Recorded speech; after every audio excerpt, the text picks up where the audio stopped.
What's up, NBA fan? What's up, all sports fans? This your boy JB, host of the Behind the Bench podcast networking channel. Just want to give a shout out to the rest of the crew, Shy, Kelvin, and Jermaine. And for everyone who's tuning in, I hope that you support Behind the Bench, become a subscriber, and help make this show the best that it can be. Now, in-season tournament, right? The inaugural in-season tournament is stoking a lot of different reactions. You have a percentage of basketball fans who like it. Then you have a percentage of basketball fans who don't like it. Now, I just came across an interview that was done by a prominent NBA team broadcaster. And he made a comment. He said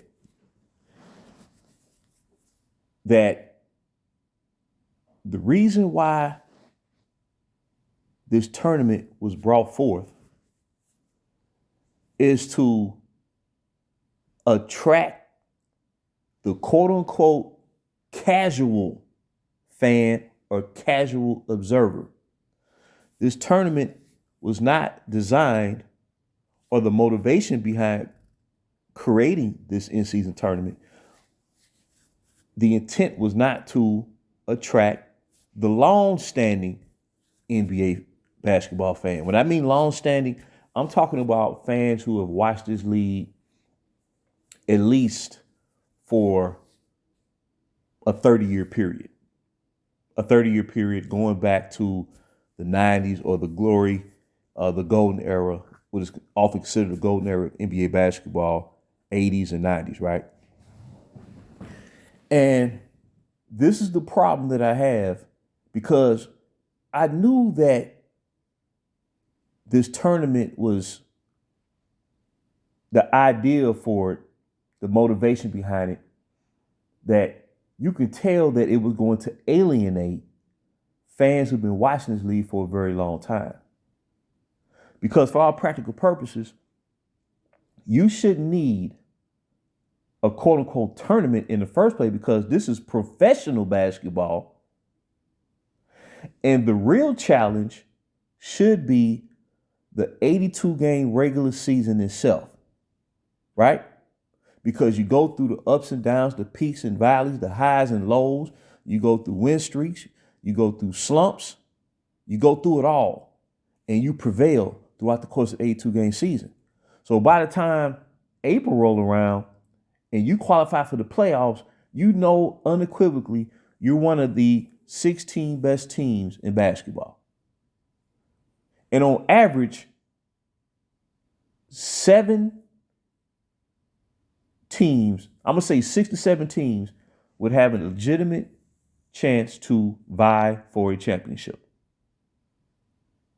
On average. So that should be the motivation within itself.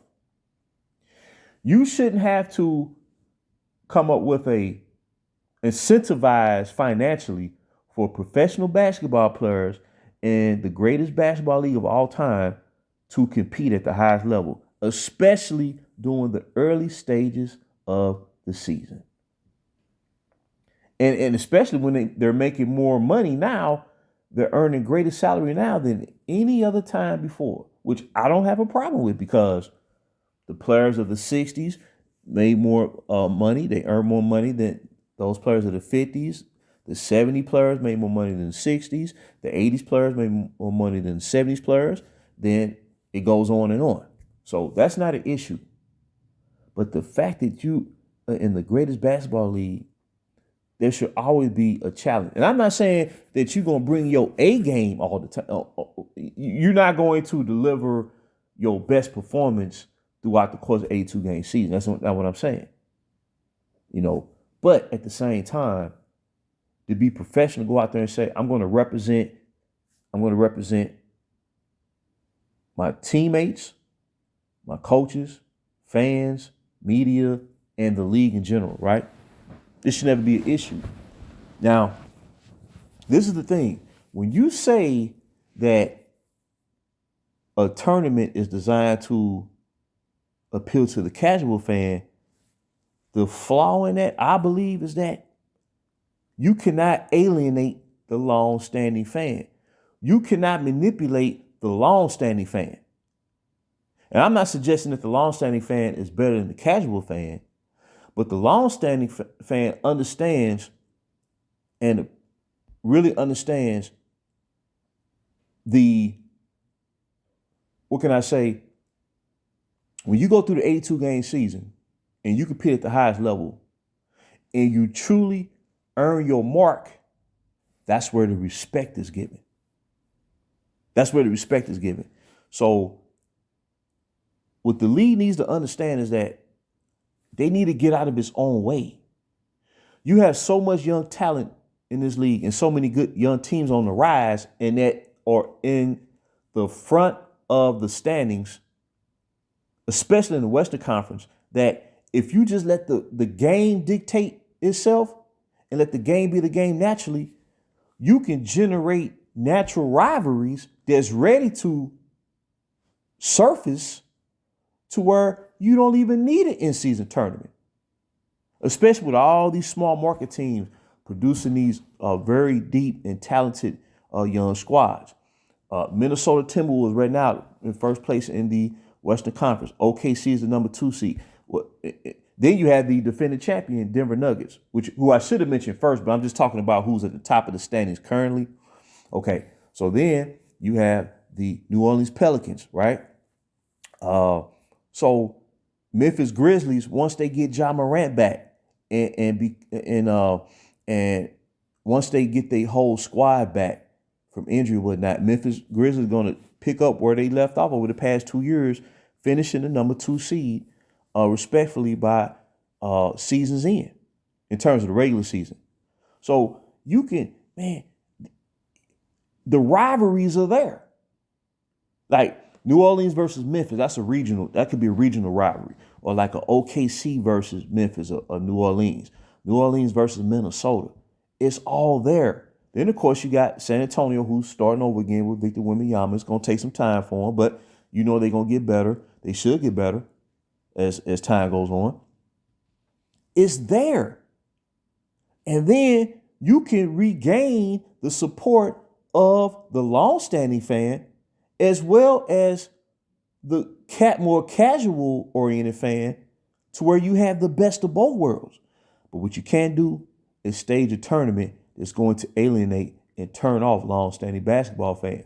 Because once the novelty of this tournament wanes, then you're going to be presented with the same issues that you have in the previous years as to why viewership is down. And the reason why viewership is down is because, number one, competition has been devalued because of the super team era, and top superstars, franchise players are conjoining and colluding to join forces to try to shortcut the way to winning. But ironically, that formula isn't working because now the Denver Nuggets of the world are the world champions. The Milwaukee Bucks won the championship 3 years ago. Giannis leading the way.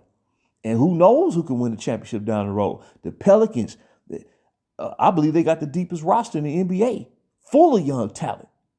You know what I'm saying? Here go Minnesota, number 1 seed. Orlando Magic, number 2 seed in the West right now. You just never know. But the league needs to get out of its way. Let things evolve naturally like it did back during the golden era, because the reason why the NBA became so successful during the 80s was because they didn't change nothing. The NBA had a mystique about itself. And whoever became a fan during that time who was young, they gravitated to the league and the sport as it was. The people running the league back then didn't change anything to try to appeal to the casual fan. And thus they generated a long-standing support fan base that carried over through the 90s and the 2000s. So I just want to throw that out there. I don't believe this in-season tournament will last beyond maybe 3 to 4 years, and then they can scrap it and we can get back to some real competition and let the game dictate itself. So until next time, this is JB for BTB Behind the Bench.